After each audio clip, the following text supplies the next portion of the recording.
You're watching Teng Tools Muscle Garage, the home of New Zealand's toughest muscle cars, hot rods and street machines.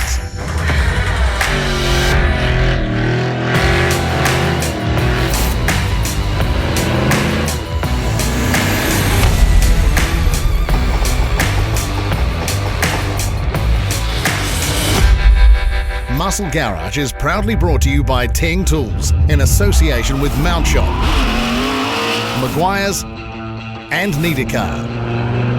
Coming up, Dave's done once, done right XA Coupe and daring to do things differently at Waikato's Mitchell Race Xtreme. But it's our mates at Maguire's getting us underway. This week, it's nose to the sky 8th mile action. The Gasser Wars reunion drags from Tokoroa's Armorsfield drag strip. Born out of the newly established vintage gas class, which has featured at drag meetings over summer, this final season send-off saw the Gassers promoted to headline act, effectively doubling as the class's nationals. We've got our own set of rules based loosely on the kind of 60s gases, straight axle at the front, a negative brake, so the nose has got to be in the air, nosebleed style, must run slicks, and pre-70 body. Our biggest rule is it's got to be fun. Truth is, while gases have long been a big deal in the States, until now, sightings on our shores have been scattered at best. Your best chance to see a side-by-side run was at Bay Rodder's Nostalgia Drags. That has changed rather dramatically of late, and it's not hard to see what the buzz is about.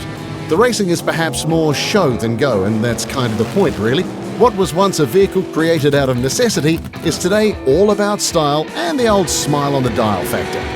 Yeah, back in the day the traction wasn't great and the tyres weren't that great either, so the whole idea of the weight transfer to the back axle, before you even leave, so all your weight's at the back, and evolve from there. And luckily enough, there's enough people around to kind of keep that vibe going, which is awesome. They're just going for the look. With the sticky tyres nowadays, you don't need the weight transfer. That was the only reason they did it. Got the motor up high so it shifted the weight back under acceleration. Like they say at Vintage Gas, it's all about the show. That's what we're doing, putting on a show. It's putting the fun back into drag racing. I think it says that somewhere. And keeping things fun means there's little attention paid to time slips on days like this one. Sure, no one wants to lose, so there's plenty of friendly rivalry on the start line, but you're just as likely to see those drivers shoulder to shoulder pitching in to get everyone back on track next round. The racer return format also means a full day's racing, even if you're a bit sleepy at the lights. Come out every round, it's not you lose, park it up. We do a dial-in system, but it's heads up off the line and it's sorted out at the end of the thing, so we find out who the winner is at the end of the day, but yeah, they got a good system going.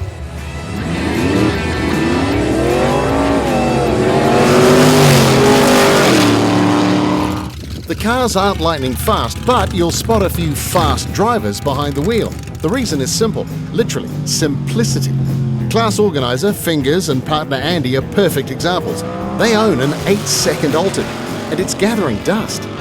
Yeah, I think like an alcohol car, you need more crew, there's more maintenance, you need a tow vehicle, if you're not running water. This car here, I could take to the track, run it on my own, drive home, and I've had a great day, and then no one's stressed, and that's the whole idea. Wait till you've had a drive of that, you won't even look at the altered again. Wondering what took everyone so long to catch on was New Zealand gasser pioneer GT Norris. When I brought this car over here, everybody looked at me like I was off another planet or something. But look at it now. I mean, everybody's caught up. They've seen the light. 34 years later. 1985 I bought that car.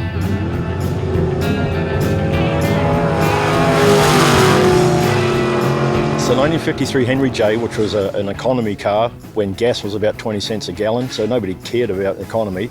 Obviously they didn't sell well. Wrecking yards were full of them. $100, $50, you could buy a good choice for a gasser because it didn't weigh much, and put a big engine in it and have fun. This one's got a 440 Chrysler in it. It's got a torque flight and an Oldsmobile rear end. We've got 14 gears in it, 33-inch tyre, and like I say, it's gone 10 flat, 129 miles an hour. So we're just a shade off 9 seconds, so I can taste it, it's so close.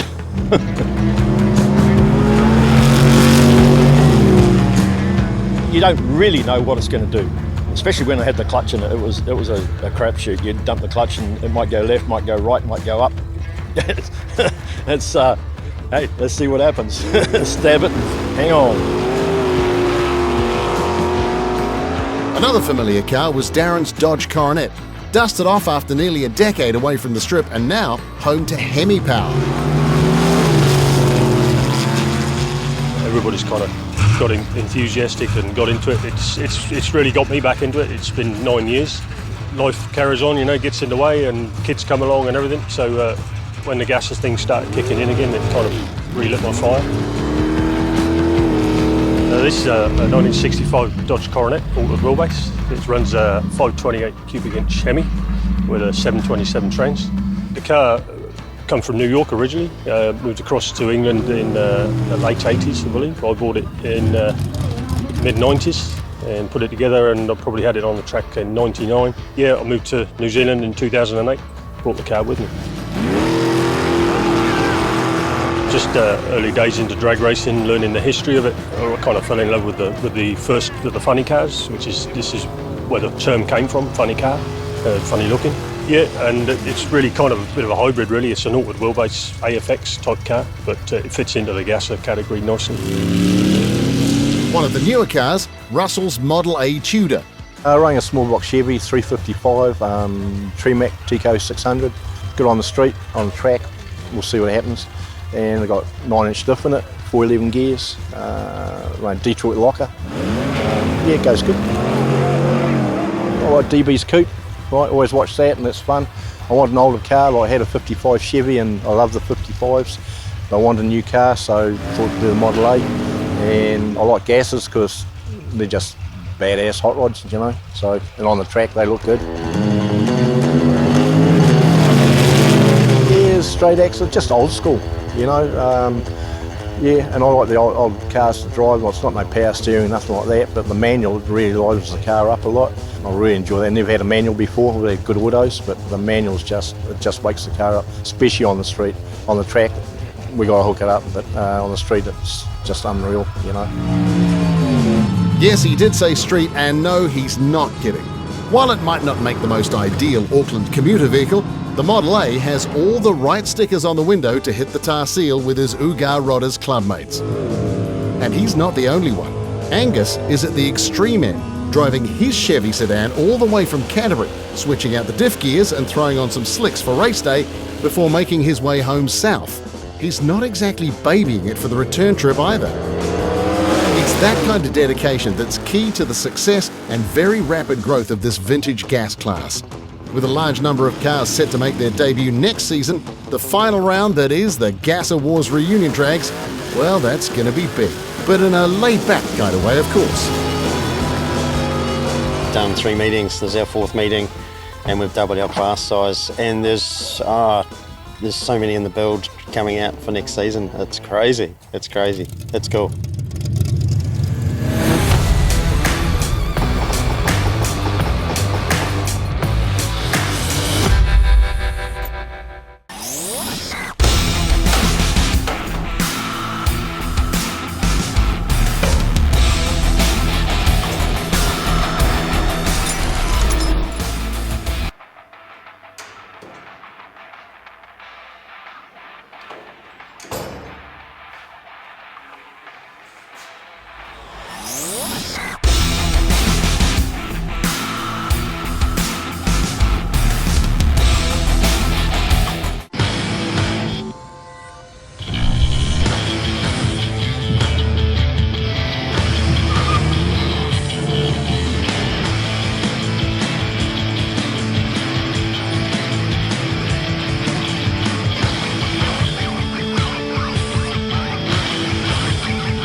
Amazing results, even at full sight.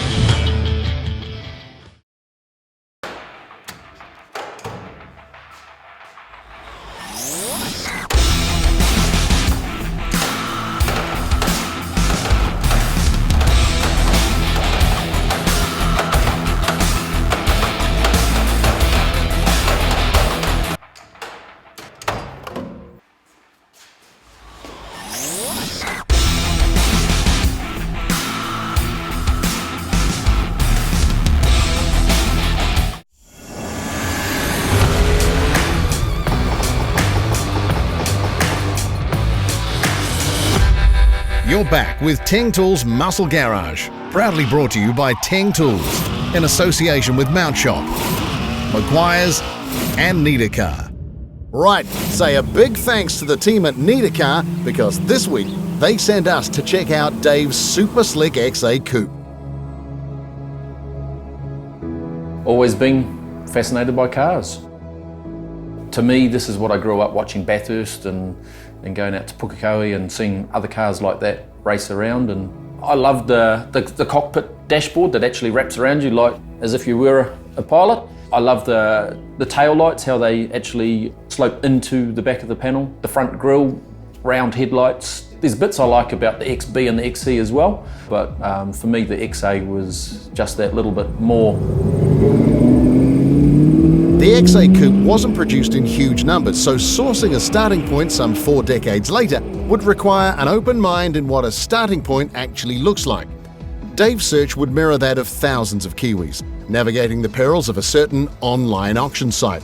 And I got exactly what I guess you would typically expect to get, and it had all the dents and the rust and the bog and everything else in it. Yeah, so just another Trade Me auction really. But it was a starting point, and one which Dave would waste little time improving. First, upgrading the usuals like braking and wheels, before getting a bit more serious in the go department. Auto Shop piecing together a tough 393 Cube stroked Windsor, topped with a pair of PBM Strikeforce aluminium heads, and fed by a 780 CFM car, with firing duties courtesy of MSD. When it came time to address the body's less than desirable bog to sheet metal ratio, things didn't go quite so smoothly. At least to begin with. The first panel shot more talk than action. Either way, it was going to be a big job, and one Dave was in no mood to do twice. A mindset that led him to the doorstep of Malcolm Sankey and Matamata Panel Works, a workshop that's no stranger to highly modified Ford coupes. I always wanted to make the car, in my opinion, clean, simple and smooth. So if you have a look at things like the bumper, all the bolts and nuts are gone, and they've been chopped and Frenched, so it's all smooth bodyline sort of stuff. Door handles gone. As much as the honeycomb is an iconic XA piece, it was always a pain in the ass because you'd clean the car, you'd turn around and you'd see water running out of it because you could never get it out. So less is more in that respect. So I tried to make it look like less, but that actually makes it harder to achieve. Certain things were always going to happen. I always hated the fact that you could see tie rod adjustment at the front end of the car, extended the front balance panel so that you actually hid all that front suspension. I always hated seeing window wipers, so I wanted to get rid of those. So the only way that we could really justify doing that was to extend the bonnet and then the top of the guards as well. There's the obvious things that you'll see in the car, and then there's stuff that, unless you're the panel beater or a real XA fanatic, there are just stuff that you will never ever spot. But the only panel on the car that's 100% factory has not been modified is the boot lid. Everything else on the car has been modified either subtly or substantially. While the XA will now hold its own in any show hall, Dave's quick to point out the big coupe is no show car. That meant mechanicals required the same full-on treatment as the body. The fresh 393 Cube Windsor was still more than an appropriate fit for the revised game plan, but now dressed to kill and backed by a Xtreme TKO 5-speed. While the suspension, braking and Dave's wallet would all be introduced to a big chunk of the RRS catalogue. 19-inch forged line 3-piece wheels took over the rolling duties, while in the cabin, that aircraft-like cockpit importantly retains its character, but with a big dose of the 21st century now in the mix. Leather everywhere, including those BMW seats, vintage air, and Dakota digital gauges. Taking the dream car of his youth, an iconic one at that, and modifying it to the level it is now is a brave move. It's a big investment, yes, financially obviously, but when there's this much in the details, time too is a major factor, and Dave would do it again tomorrow. You knew that you were entering a project that wasn't going to be a one-year turnaround. It was always going to be a 2 if we're lucky, maybe 3. We pushed out over that a little bit. It's really good having Malcolm there because, yeah, he is passionate. He's passionate about his business, but he's passionate about you and your car. And you see it in the team as well, you know, like when you go down your talk to the panel beater directly or the painter directly. For them, it's not just another bit of work that they have to turn out from Monday to Friday. I guess you go in as clients and you sort of come out at the other end as having built a friendship. I would say that I'm not an overly creative person as far as designing stuff, and I don't mind drawing, but I don't actually have the great skills of being a great artist. But I always knew what I wanted, and to be able to explain it to someone and say, I want this and change that and do this, and see those guys actually go out and put that into a finished product, I think it's a fantastic project to go through. I guess it's the same as other people that go out and build houses. You know, it's the same. I'm out there designing and building a car. Okay, thanks to our mates at Mount Shop, we're shed raiding Waikato workshop Mitchell Race Xtreme. There's boundaries to be pushed in building cars. That's our specialty here at MRX. We like pushing boundaries. My father started the company back in '93. It came about from an EH Holden that he had built for Pre-65. Now the thing was in the rules, but it was wild. It upset everybody.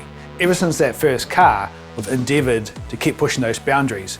Always within the rules, and we like the classes with no rules, because then we can get real creative, but we just like every build to push the boundary, push, and just doing something that nobody else has done before. And you walk around the shop at the moment, we've got a lot of different stuff going on.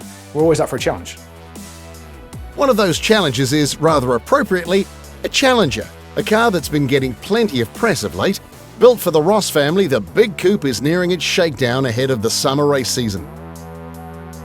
1970 Dodge Challenger, we imported a brand new reproduction shell out of the States, the first of its kind, which gave us a great base to build a race car, because at the end of the day, the only thing with this factory Dodge is the shell and the K-member. Everything else has been custom fabricated and designed in-house.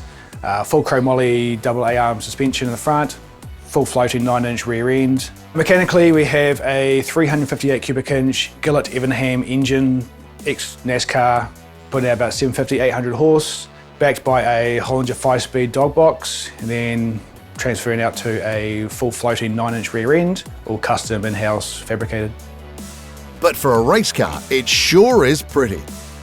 Most guys will do function over form, but there's no reason why you can't do both. With the Ross brothers having their own museum and a collection of cars, it was my objective to give them a car that could sit pride of place and look like any other show car down the road. Yeah, it's a race car and there'll be aspects in there that aren't show car quality or worthy kind of thing. But myself, I'm a huge Challenger fan, love the original Vanishing Point movies, and so do the Ross brothers. So hey, let's paint it white and let's do a bit of a throwback to the movie, and that's what we did. The top priority? A car that's a whole bunch of fun to pedal, no matter the class it ends up in. But fun isn't an excuse to come last. In the day, it's our job to build fast cars. We're not going to build nobody's come to me and said, "Hey, Nick, we want a car to run mid-pack." We're always building cars to run in the front of the pack. So where the Challenger ends up in the field, I don't know. Nick Ross will be pedaling the car in the category, and I think he'll do a really good job with the package we've built for him. The Challenger's MRX stablemate is a vehicle that's had a bit of a rethink in recent times. When we first laid eyes on this Mustang, it was being prepared for 2,000 horses worth of electric power plant. The goal? The world's fastest street-legal electric vehicle with a target of mid-sevens on the quarter. And while the plan still includes a heap of horsepower, that now comes via more traditional methods. So the Craze E horse is probably no longer the Craze E, it's just the Crazy horse. So the idea of the electric car was great, and we ran with it as long as we could. He was working on trying to get us that 2,000 horsepower, but it was coming at a large cost, and we couldn't really justify a huge cost for the experiment. It's a 4.6 quad cam Ford motor. So that was sitting there, so I thought, hey, we've got this, let's get it refreshed and put a dirty great big F3 Pro Charger on it. The Blink company have got a set of road wheels for it now, and they're something special in themselves. We've got some 22 by 10s out front, and then some 24 by 18s out back, and they're massive. Personally, I've never ever seen a wheel so big in my life. You look on Instagram and you see people putting their little babies in their dished wheel. I can fit my 9-year-old in this thing. It's insane. And MRX's latest project is also far from what you'd term run-of-the-mill either. A 458 GT3 Ferrari. Again, But left field, all we've had is a chassis and bodywork show up. We've redesigned and rebuilt new suspension for it. And we had no Ferrari motor, so instead we've gone and got an IRL, ex-Penske 3.5 litre quad cam V8. It's going to rev for 11,500 RPM, 700 horsepower, and this thing's going to be a screamer. And we're really looking forward to doing this. Again, because it's one of those builds that doesn't come along every day. The engine's not far away. I think it's getting cleared customs, and yeah, get in there and start making some noise. This outside-the-box thinking is entwined with the MRX DNA. That mindset has been passed down one generation already, and with plenty of left-field projects in the pipeline, don't bet on it deviating off that course anytime soon. We're always known for our last build, and you go back through our timeline over the last 20, 30 years, and I think the theme is us doing something different, doing something creative, and whether it's in the aerodynamics and the big wide wings or it's in the wide body, you can look at a few cars we've built over recent years and they have been pushed, whether it's a GT car or a muscle car. And again, I think you always know for our last build, and currently our last build is a Challenger, and I'm pretty happy to be known for that at the moment. Want to win big? Prizes don't get much bigger than this one. A massive Teng Tools 417-piece toolkit, 7-drawer cabinet and 6-drawer top box, a complete Maguire's car care pack, and a $500 Mount Shop voucher. What do you need to do to be in to win? Simply head to themotorhood.com and hit the Teng Tools Muscle Garage link. Easy. Teng Tools Muscle Garage was proudly brought to you by Teng Tools. Get organised. Mount Shop, undercar specialists. Maguire's, people who love cars love Maguire's. And Need a Car, the easy way to research and buy cars online.